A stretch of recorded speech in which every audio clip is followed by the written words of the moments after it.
Hello बच्चों, नमस्कार। मैं पंकज शर्मा आप सभी का एक बार फिर से एटॉमिक फिजिक्स के वीडियो लेक्चर नंबर 22 में आपका स्वागत करता हूं। आज का ये वीडियो लेक्चर एटॉमिक फिजिक्स का लास्ट वीडियो लेक्चर है। प्रीवियस वीडियो लेक्चर में मैंने आपको आयनन ऊर्जा और आयनन विभव के बारे में बताया था। एक बार और समझ लीजिए आप, आयनन ऊर्जा होती क्या है। तो आपको फॉर्मूला बताया था, E इनफाइनाइट माइनस En, ये आयनन ऊर्जा का फॉर्मूला है। इसका फिजिकल मतलब होता है कि परमाणु में इलेक्ट्रॉन किसी कक्षा में स्थित हो तो उस इलेक्ट्रॉन को, सपोज कीजिए अगर ये प्रथम कक्षा में यहाँ पर इलेक्ट्रॉन स्थित है, इस इलेक्ट्रॉन को प्रथम कक्षा से अनंतवें कक्षा में ले जाने के लिए आवश्यक ऊर्जा को ही आयनन ऊर्जा कहा जाता है। अनंत का मतलब यहाँ पर है इसको मुक्त करने के लिए, बताया था आपको, दो डेफिनेशन दिखाई थी। मुक्त करने के लिए जो मिनिमम एनर्जी आपको रिक्वायर्ड रहेगी उसे कहा जाता है आयोनाइजेशन एनर्जी या आयनन ऊर्जा। एक बात है, अब इधर देखिए बेटा, फॉर एग्जांपल अगर इलेक्ट्रॉन प्रथम कक्षा में होगा तो प्रथम कक्षा के लिए आयनन ऊर्जा EI = E infinite minus E1 लिखेंगे। तो इसका आंसर आ जाएगा 0 माइनस 13.6, तो आंसर इज 13.6 इलेक्ट्रोवोल्ट। इसी प्रकार अगर दूसरे कोश में होगा तो आंसर आता है 3.4 इलेक्ट्रोवोल्ट। तीसरे कोश में होगा तो आंसर आता है 1.51 इलेक्ट्रोवोल्ट। तो कल के वीडियो लेक्चर में मैंने आपको एक टेबल बनाया था, उससे आपको बात समझ में आ गया होगा। ये किसी भी कक्षा की पूछे आप उसका उत्तर निकाल सकते हो, या तो फॉर्मूले से भी निकाला जा सकता है। अब आती है बात, आयनन विभव क्या होता है। तो आयनन विभव होता है कि इतनी एनर्जी देने के लिए इलेक्ट्रॉन को त्वरित करने के लिए विभव की आवश्यकता पड़ेगी। भाई इतनी एनर्जी यहाँ पर चाहिए, ठीक है। अब इलेक्ट्रॉन को, ये इलेक्ट्रॉन यहाँ पर गति कर रहा है, इसको त्वरित करके मुक्त करने के लिए यहाँ पर जो वोल्टेज की रिक्वायर्ड रहेगा उसे कहा जाएगा आयनन विभव, आयोनाइजेशन पोटेंशियल। ठीक है बेटे। अब यहाँ पर देखिए, आपको सिंपल सा ट्रिक बताया था मैंने कि अगर प्रथम कोश में है तो प्रथम कोश की V होता है W/Q। ठीक है। कार्य ऊर्जा प्रमेय से कार्य ही ऊर्जा होती है, तो यहाँ पे EI/Q, तो V EI और इलेक्ट्रॉन पर आवेश का परिमाण E। तो यानी कुल मिलाकर आपको इस E को यहाँ पर भाग लगा देंगे तो ये यहाँ पर कैंसिल आउट हो जाएगा। तो प्रथम कोश के लिए आयनन विभव आता है 13.6 वोल्ट। ठीक है। सेकंड कोश के लिए आता है 3.4 वोल्ट। तो ये तो कल के वीडियो लेक्चर में था आयनन ऊर्जा और आयनन विभव। पूरी बात आपको उस वीडियो लेक्चर नंबर 21 में समझ में आएगी। अगर आप उसको बिना स्किप करके पूरा देखोगे, पूरे डाउट्स आपके क्लियर हो जाएंगे। ये बस मैंने केवल आपको जस्ट इंट्रोडक्शन आपने पढ़ा है तो आपको ये जल्दी से रिवाइज हो जाएगा, इसलिए बताया था। अब अगला टॉपिक पढ़ते हैं, उत्तेजन ऊर्जा के बारे में। तो देखिए बेटा,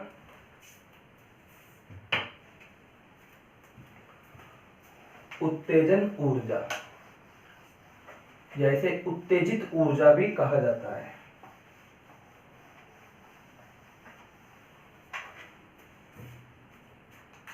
तो नेक्स्ट टॉपिक है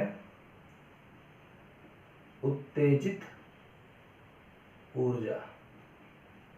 इंग्लिश में कहते हैं इसको एक्साइटेड एनर्जी। सबसे पहले आती है बात डेफिनेशन की। हाइड्रोजन परमाणु में इलेक्ट्रॉन को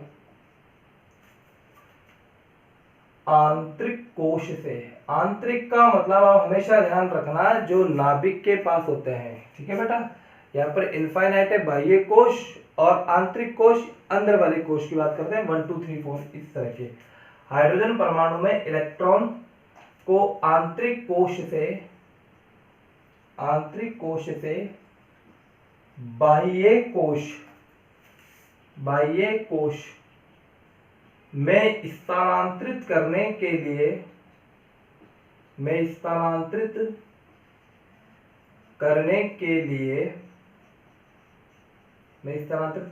लिए आवश्यक ऊर्जा को he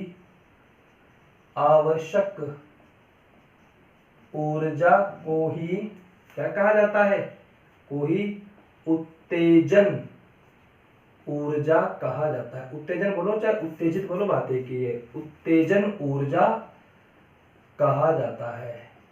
is called excited energy कहा जाता है। ठीक है बेटा, एक और डेफिनेशन लिखेंगे या मैथमेटिकल है, वो आपको यहाँ से भी समझ में आ जाएगा। यदि आंतरिक कोश में ऊर्जा, आंतरिक का मतलब है जो नाभिक के पास है। अगर यहाँ पर कंपैरेटिवली आपको ध्यान रखना है, अगर मैं कहूं कि दूसरा कोश और पांचवें कोश में कौन आंतरिक है, तो आप पहचानिए यहाँ पर कौन नाभिक के पास होगा, इन दोनों में से कौन ज्यादा नाभिक के पास होगा, दूसरा नाभिक के, ये दूसरा जो कोश होगा वो नाभिक के ज्यादा निकट होगा, तो इसे कह देंगे आंतरिक कोश। ठीक है बेटा, आंतरिक कोश। और ये हो जाएगा इसके कंपैरेटिवली, ये हो जाएगा बाहरी कोश। लेकिन अगर सपोज कीजिए पांचवें और सातवें कोश की बात करें, अब कौन सा आंतरिक होगा, ये ज्यादा इसके नाभिक के पास है, तो ये आंतरिक हो जाएगा और ये बाहरी हो जाएगा। तो यहाँ पर आपको कंफ्यूज नहीं होना है, आपको बात समझ में आ गई होगी बेटा, आंतरिक कौन सा होगा। यदि आंतरिक कोश में ऊर्जा En1 व बाह्य कोश में ऊर्जा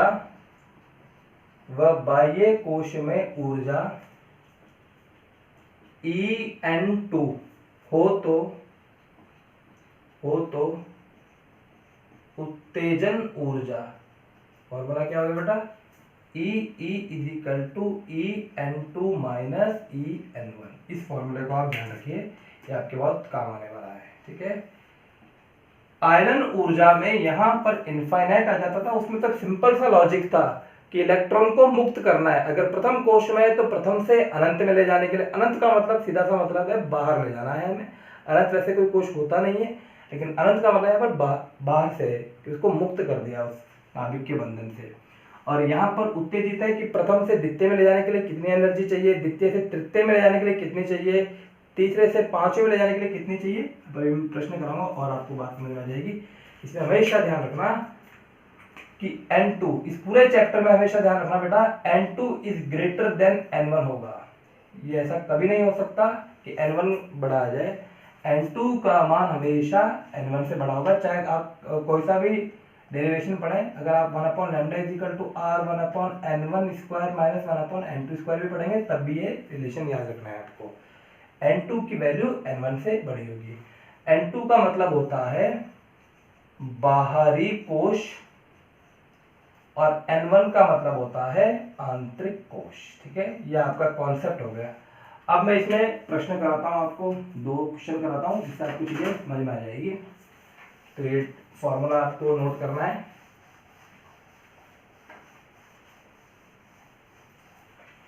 तो क्वेश्चन नंबर 1 है बेटे, क्वेश्चन नंबर 1, प्रथम कोश से द्वितीय कोश, प्रथम कोश से द्वितीय कोश में इलेक्ट्रॉन को लाने के लिए आवश्यक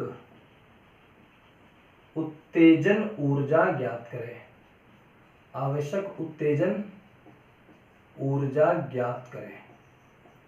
तो आंसर देखिए बेटा, इसका सिंपल सा आंसर आ जाएगा।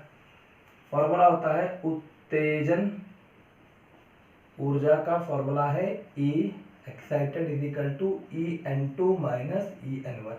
यहाँ पर प्रथम और द्वितीय है, यानी N1 की वैल्यू 1 है और N2 की वैल्यू 2 है। तो मैं क्या लिख दूंगा, E2 माइनस E1। E2 की वैल्यू होती है -3.4 माइनस E1 की वैल्यू होती है 13.6। सॉल्व करोगे 10.2 इलेक्ट्रोवोल्ट, आंसर आ गया। इसी तरह से अगला क्वेश्चन देखिए, हाइड्रोजन परमाणु में, सेम इस तरह का क्वेश्चन है। हाइड्रोजन परमाणु में इलेक्ट्रॉन को तृतीय कोश से पंचम कोश में ले जाने के लिए, हाइड्रोजन परमाणु इलेक्ट्रॉन को तृतीय कोश से पंचम कोश में ले जाने के लिए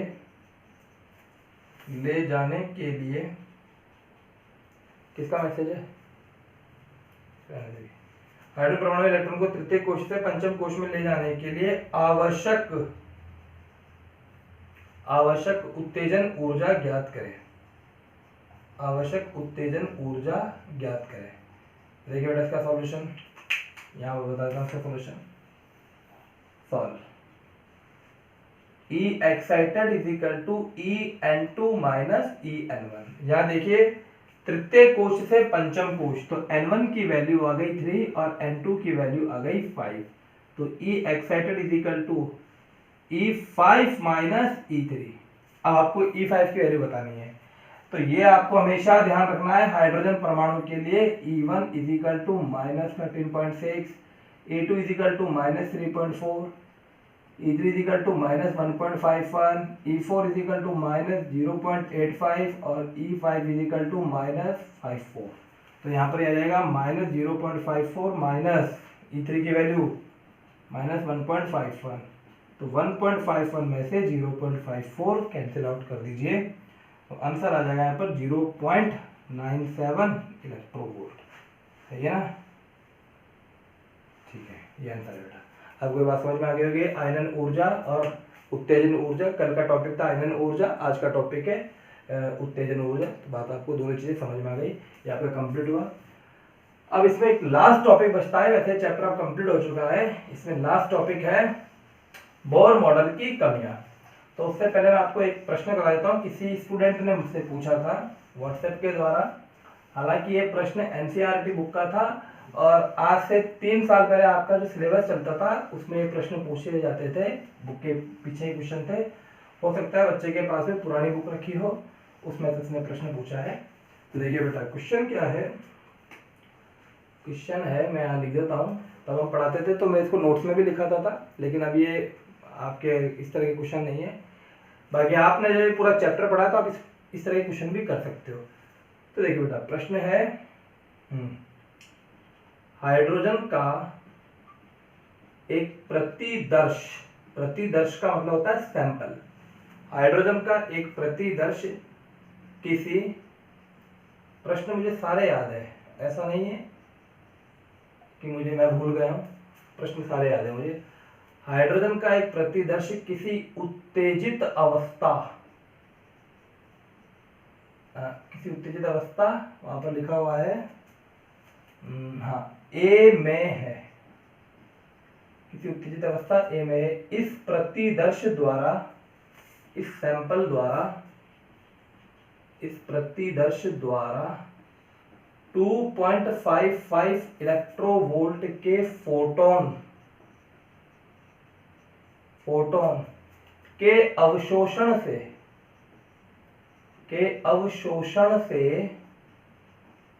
यह किसी अन्य उत्तेजित अवस्था में, उत्तेजित का मतलब ऊपर चला गया है, किसी उत्तेजित अवस्था बी में चला जाता है, तो ए व बी का मान ज्ञात करें, या मुख्य क्वांटम संख्या ज्ञात करें। क्वांटम संख्या ये ए व बी का मान ज्ञात करें। अब आप इस प्रश्न को अच्छे से समझेंगे तो आपको चीजें समझ में आ जाएगी। सॉल्यूशन देखिए बेटा, अच्छा सा प्रश्न है, एनसीईआरटी में सारे प्रश्न अच्छे से दे रखे हैं। हाइड्रोजन का एक प्रतिदर्श सैंपल है, तो सबसे पहले आपने एक डायग्राम बनाया, मैं डायग्राम से समझाता हूँ आपको। ये नाभिक, ये प्रथम कोश, ये द्वितीय कोश, ये तृतीय कोश, चौथा कोश, पांचवा कोश, छठा कोश, इस तरह से बहुत सारे कोश होंगे यहाँ पर, ऐसे इनफाइनाइट कोश होंगे। हमें नहीं पता यहाँ पर इलेक्ट्रॉन कहाँ से कहाँ चला गया, लेकिन आप प्रश्न को अच्छे से समझे। यहाँ पर बात हो रही है अवशोषण की, उत्सर्जन की नहीं। अगर इलेक्ट्रॉन उच्च कक्षा से निम्न कक्षा में आता है, मैंने आपको जब बोर की तृतीय अभिधारणा पढ़ाई थी, आप चाहे तो वीडियो लेक्चर वहां जाके देख लेना, 2 डायग्राम मैंने बनाए थे। एक बनाया था उत्सर्जन के लिए और एक बनाया था अवशोषण के लिए। वहां एक बात बताई थी कि अब के सिलेबस में, यानी जो पिछले 3 साल से चल रहा है, उसमें अवशोषण नहीं है, उसमें उत्सर्जन है। अवशोषण भी आप कर सकते हो। तो देखिए बेटा क्या है, दोनों चीजें समझा देता हूँ। अगर इलेक्ट्रॉन उच्च कक्षा से निम्न कक्षा में आता है तो फोटोन बाहर निकल जाता है, लेकिन अगर इलेक्ट्रॉन निम्न कक्षा में है और जाना चाहता है उच्च कक्षा में, तो उसको बाहर से एनर्जी चाहिए। ठीक है बेटा, अगर आप ऊपर छत में खड़े हो और आप नीचे आना चाहते हो तो छत से कूद जाइए, कुछ करने की आपको आवश्यकता नहीं पड़ेगी। हाँ, ये एक अलग बात है कि आप बचोगे या ना बचोगे वो अलग प्रश्न है, लेकिन आप छत में खड़े हो, नीचे आने के लिए आपको कोई मेहनत नहीं करनी, बस आपको जंप लगाना है, ऑटोमेटिकली नीचे आ जाओगे पृथ्वी के गुरुत्वाकर्षण के कारण। लेकिन सीढ़ी चढ़कर आपको ऊपर जाना है तो आपको क्या करना पड़ेगा, कार्य करना पड़ेगा, ऊर्जा की आवश्यकता होगी। दोनों चीजों में मतलब अलग अलग डिफरेंट है। यानी इलेक्ट्रॉन अगर ऊपर है, उसे नीचे आना है तो आ जाएगा, लेकिन उतनी एनर्जी बाहर निकल जाएगी, ठीक है। लेकिन अगर नीचे यहाँ पर निम्न कक्षा में है और ऊपर उच्च कक्षा में जाना चाहता है तो उसे बाहर से फोटोन का क्या करना होगा, अवशोषण करना पड़ेगा। क्लियर सी बात है बेटा। यानी यहाँ पर ये बात समझ में आ गई कि इलेक्ट्रॉन किसी कक्षा में था, मान लेते हैं यहाँ पर किसी कक्षा में, कोई हमें पता नहीं है अभी कौन सी कक्षा में, और ऊपर जा रहा है, तो ये तभी जा पाएगा जब यहाँ पर फोटोन आएगा, ठीक है। लेकिन एक बात हमें पता है, यहाँ पर हाइड्रोजन प्रतिदर्श किसी उत्तेजित अवस्था ए में है, इस प्रतिदर्श द्वारा 2.55 इलेक्ट्रोवोल्ट के फोटोन, यानी जो फोटोन आया उसकी एनर्जी कितनी थी, 2.55 इलेक्ट्रोवोल्ट। यानी डेल्टा ई की वैल्यू पता लग गई हमारे पास में, क्योंकि देखो बेटा बोहर की तृतीय अवधारणा क्या होती है, अब आपको चीजें समझ में आ जाएगी। बोहर की तृतीय अवधारणा होती है delta E is equal to H mu, ये फोटोन की एनर्जी है, और डेल्टा ई की वैल्यू प्रश्न में दे रखी है 2.55 इलेक्ट्रोवोल्ट, ठीक है। अब आप प्रश्न स्टार्ट करते हैं यहाँ से। ये क्या है, हिडन ट्रायल का क्वेश्चन है ये। हिडन ट्रायल का मतलब है आपको यहाँ पर पुट करके देखना होगा कैसे 2.55 आएगा। अब आप क्या जानते हो, E1 की वैल्यू जानते हो 13.6, E2 की वैल्यू जानते हो, E3 की वैल्यू जानते हो, E4 की वैल्यू जानते हो, और E5 की वैल्यू जानते हो, कितने थी बेटा, 0.54 इलेक्ट्रोवोल्ट। अब आपको डेल्टा ई करना है, यानी E2 माइनस E1 करना है। क्या करना है, डेल्टा इज इक्वल टू क्या होता है, E2 माइनस E1, ठीक है। और अगर E2 माइनस E1 करने पर, E2 मत लिखो, En2 लिख दीजिए, En2 माइनस En1 करना है, और ऐसा करने पर जहां पर 2.55 आ जाए वही आंसर है। तो करके देखते हैं बेटा, आप E2 माइनस E1 करिए, इन दोनों को माइनस करिए, तो क्या आता है, पहले संभावना क्या होगी, E2 माइनस E1, तो क्या हो गया, -3.4 माइनस 13.6, तो आंसर आया 10.2 इलेक्ट्रोवोल्ट। ये आंसर नहीं है, ठीक है।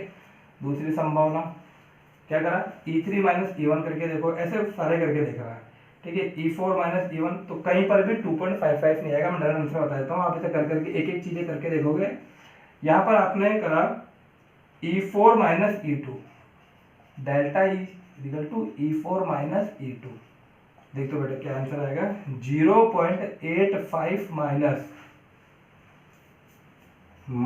3.4, तो 3.4 में से 0.85 माइनस कीजिए, तो क्या आंसर आ गया, 2.55 इलेक्ट्रोवोल्ट। तो ये आंसर आ गया। यानी यहां पर बी जो कक्षा है, ए और बी के मान पता लग गए, यहाँ पर ए निम्न है और बी उच्च है, तो बी की वैल्यू आ गई 4, बी की वैल्यू आ गई 4, और ए की वैल्यू आ गई 2। आप शायद बात समझ गए होंगे बेटा। अगर यहाँ पर डेल्टा ई की वैल्यू 10.2 होती, सपोज कीजिए 10.2 होती, तो क्या हो जाता है, E2 माइनस E1, ठीक है। इस तरह से आपका ये आंसर आ जाएगा। यहाँ पर डेल्टा ई की वैल्यू 2.55 थी, तो आपको यहाँ पर ये चीजें पता होनी चाहिए। आपको माइनस करके देखना है, जहां पर ये 2.55 आ जाए वही इसका आंसर है। E1 को आप किसी में से माइनस करोगे तो नहीं आएगा 2.55, 2.55 की पॉसिबिलिटी एक ही है, E4 माइनस E2। आप चेक करके देख लीजिए, ये इसका सॉल्यूशन है। अब इस चैप्टर का लास्ट टॉपिक, बोर मॉडल की कमियां, उसको लिखा देता हूं मैं, 2-3 कमियां लिखा देता हूं, तो मेरा चैप्टर कंप्लीट हो जाएगा। तो देखिए बेटा, लास्ट अगर ये एग्जाम में आता है तो 2-3 कमी ही पूछी जाएगी आपसे, ज़्यादा आपको याद करना भी नहीं है। बोहर मॉडल की कमियां लिखिए, मैक्सिमम 2 ही पूछी जाती है, लेकिन 2-3 आप याद कर लीजिए जितना आप कर सकते हैं। तो पहली कमी, फर्स्ट, हर मॉडल की कुछ अच्छाइयाँ थी और कुछ कमी थी, आपको उसकी अच्छाई भी ध्यान रखनी है, यानी क्या क्या उसके अचीवमेंट है वो भी आपको ध्यान रखना है, और क्या क्या उसके ड्रॉबैक्स है वो भी आपको ध्यान रखना है। तो पहली जो कमी थी वो थी, मैं लिख देता हूं, बोहर की अभिधारणा बोर की अभिधारणा केवल हाइड्रोजन परमाणु या हाइड्रोजन सदृश्य, सदृश्य का मतलब जो हाइड्रोजन जैसा बिहेव करे, हाइड्रोजन जैसा बिहेव मतलब हाइड्रोजन में एक इलेक्ट्रॉन होता है, तो जिसमें एक इलेक्ट्रॉन हो, हाइड्रोजन सदृश्य परमाणुओं जैसे हीलियम। लेकिन सर हीलियम में तो दो होते हैं, कोई बात नहीं, आप यहाँ पर प्लस लगा दीजिए, तो He+, यानी एक इलेक्ट्रॉन निकाल दिया, हीलियम का परमाणु क्रमांक 2, 2 इलेक्ट्रॉन, एक प्लस लगा दिया, एक इलेक्ट्रॉन बाहर निकाल दिया, तो इलेक्ट्रॉन की संख्या हो गई 1, ये हाइड्रोजन परमाणु जैसा सदृश्य हो गया। जैसे हीलियम, लिथियम +2, लिथियम का परमाणु क्रमांक 3, इसमें इलेक्ट्रॉनों की संख्या 3, 2 इलेक्ट्रॉन बाहर निकाल दिए, इसमें इलेक्ट्रॉन आ गए 1। आप समझ आ गई।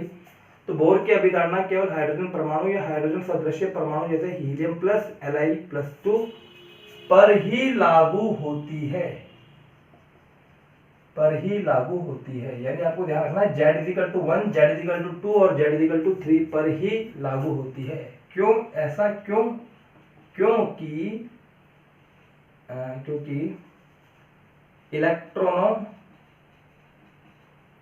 इलेक्ट्रॉनों की संख्या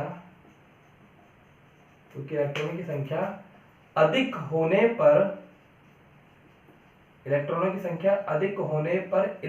डैश इलेक्ट्रॉन के मध्य क्या लगेगा बेटा? अन्योन्य क्रिया हो जाएगी। ठीक है, यहाँ पर प्रतिकर्षण लगेगा, यानी यहाँ पर एक और बल उपस्थित हो जाएगा, जिससे सारे जितने भी हमने गणना करी है उसमें एक और चीज जुड़ जाएगी, तो रिजल्ट सही नहीं आ पाएगा। अभी मैं समझा भी दूंगा आपको, एक बार आप इसको लिख लीजिए। क्योंकि इलेक्ट्रॉन की संख्या अधिक होने पर इलेक्ट्रॉन डैश इलेक्ट्रॉन के मध्य अन्योन्य क्रिया के कारण यह परिमाण, जितना हमने पढ़े, यह परिमाण सही प्राप्त नहीं होते।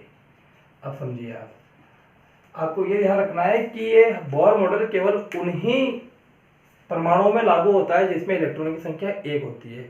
अकेला इलेक्ट्रॉन अगर यहाँ पर घूम रहा है तो एक इलेक्ट्रॉन है, और बेटा उसमें जो नाभिक में चाहे कुछ भी हो, लेकिन इनके बीच में ये तो फिक्स है, इलेक्ट्रॉन यहाँ पर घूम रहा है, तो यहाँ पर एक इलेक्ट्रॉन घूम रहा है, तो यहाँ पर आकर्षण बल लगेगा, उसको हम डिराइव कर लेंगे F=KQ1Q2/r² से, और कोई फोर्स नहीं लग रहा है, तो यहाँ पर इफेक्ट नहीं पड़ेगा। ठीक है, लेकिन अगर 2 इलेक्ट्रॉन होंगे तो यहाँ पर क्या है, इनके बीच भी लग रहा है और इनके बीच भी लग रहा है, तो यहाँ पर जो रिजल्ट है वो थोड़े से यहाँ पर डिस्टर्ब हो जाएंगे। तो आपको ये ध्यान रखना है कि बोर मॉडल केवल उन्हीं परमाणुओं में लागू होता है जिसमें इलेक्ट्रॉन की संख्या 1 होती है, या उसे हाइड्रोजन सदृश्य आयन भी कहा जाता है। पहली बात तो ये, इसका रीजन भी मैंने यहाँ पर लिखा दिया है कि क्यों लागू नहीं होता है, क्योंकि अधिक इलेक्ट्रॉन होंगे तो इलेक्ट्रॉन डैश, ये माइनस नहीं है, ये डैश है, इलेक्ट्रॉन डैश इलेक्ट्रॉन, यानी इलेक्ट्रॉन और इलेक्ट्रॉनों के मध्य अन्योन्य क्रिया के कारण एक और क्रिया लगने लग जाएगी, जिसके कारण सही परिमाण प्राप्त नहीं होंगे।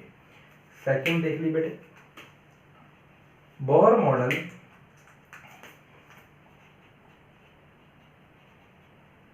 मॉडल में इलेक्ट्रॉन के वृत्ताकार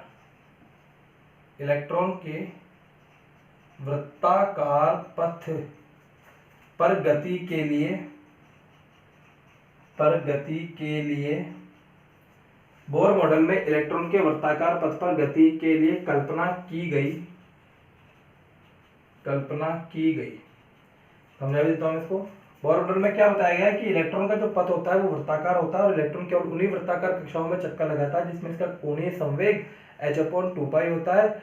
और ये इलेक्ट्रॉन जब वृत्ताकार पथ पर गति करता है तो भले ही त्वरित होता है, लेकिन फोटोन का उत्सर्जन नहीं करता। तो यहाँ पर एक बात आपको ध्यान रखनी है कि बोर मॉडल में इलेक्ट्रॉन के वृत्ताकार पथ पर गति के लिए कल्पना की गई, तथा त्वरित इलेक्ट्रॉन फोटोन का उत्सर्जन करता है, या विकिरण किया, त्वरित इलेक्ट्रॉन विकिरण का उत्सर्जन करता है।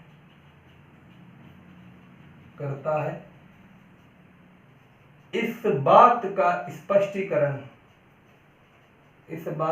स्पष्टीकरण बोहर मॉडल नहीं कर सका।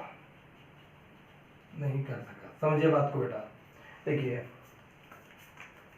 नील्स बोहर ने क्या बताया था कि इलेक्ट्रॉन जब नाभिक के चारों वृत्ताकार पथ पर चक्कर लगाता है तो वो भले ही चक्कर लगाता है, उसका पथ छोटा नहीं होता, ठीक है, यानी कि वो कोई फोटोन का उत्सर्जन नहीं करता है। लेकिन चैप्टर नंबर 1 में यानी क्लासिकल फिजिक्स में, यानी जो ये तो आधुनिक भौतिकी, क्लासिकल फिजिक्स क्या कहती है आपको मैं समझाता हूँ कि चैप्टर नंबर 1 में आपको क्या बताया गया था कि अगर आवेश त्वरित गति करेगा तो वो विद्युत चुंबकीय तरंगों का उत्सर्जन करेगा।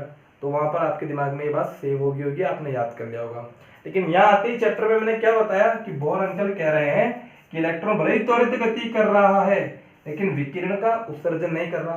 तो फिर आपके दिमाग में बात आएगी कि सर या तो वो गलत है या ये गलत है, जबकि यहाँ पर दोनों ही गलत नहीं है। लेकिन इस बात का बोहर मॉडल कम से कम इस बात का तो स्पष्टीकरण नहीं कर पाया, ठीक है। इसका आंसर आगे आता है, लेकिन आपके 12th स्टैंडर्ड में इसका आंसर आप सोचोगे आपको इसी क्लास में मिल जाए तो फिर बेटा आपको आगे पढ़ने की जरूरत ही नहीं है। आप आगे पढ़ेंगे वहां पर इसका आपको स्पष्टीकरण आंसर भी मिलेगा, स्पष्टीकरण भी मिलेगा, सारी चीजें मिलेगी। तो ये दो कमियां थी। पहली कमी आगे के परमाणु के लिए लागू नहीं होता। दूसरी कमी कि बोहर मॉडल में इलेक्ट्रॉन के वृत्ताकार पथ पर गति के लिए कल्पना की गई तथा त्वरित इलेक्ट्रॉन विकिरण का उत्सर्जन करता है, ऐसा हम पढ़ कर आए हैं। लेकिन इस बात का स्पष्टीकरण बोहर मॉडल नहीं कर पाया, ठीक है। तीसरी कमी और देख लीजिए।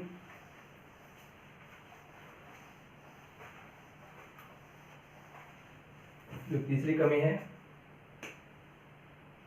यह मॉडल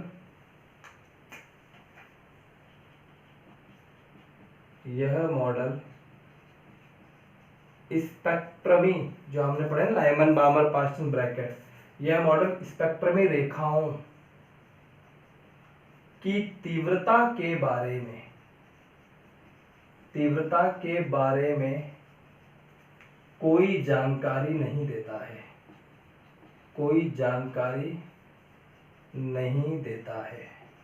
ये तीन कमी आप ध्यान रखना बेटा। ये इसके बारे में बताता हूँ, तीव्रता के बारे में कोई जानकारी नहीं देता है। इसका मतलब है कि ये मॉडल ये तो बता देता है कि किसकी तरंग दैर्ध्य ज्यादा होगी, किसकी कम होगी, मिनिमम और मैक्सिमम, लेकिन किसकी तीव्रता ज्यादा होगी ये मॉडल नहीं बता पाता है। इसे भी आगे के जो साइंटिस्ट थे उन्होंने बताया था। तो ये तीन कमी आपको ध्यान रखनी है। इसमें एक चीज और आता है जीमान प्रभाव और स्टार्क प्रभाव, जो आपने केमिस्ट्री में पढ़ा होगा। अगर आपको याद है तो आप लिख सकते हो, लेकिन मेनली आप इन तीन को ध्यान रखना। तो ये चैप्टर यहाँ पर कंप्लीट हो चुका है। आप इसके नोट्स प्रिपेयर कर लीजिएगा, ठीक है। ये आपका कंप्लीट चैप्टर है, जो 14 चैप्टर है। इसके बाद में आपको 15th चैप्टर पढ़ाऊंगा, जिसे कहा जाता है ये नाभिकीय भौतिकी, ये परमाणु भौतिकी, एटॉमिक फिजिक्स। इसके बाद पढ़ेंगे हम न्यूक्लियर फिजिक्स। तो बेटा आज की वीडियो लेक्चर में इतना ही। Thank you.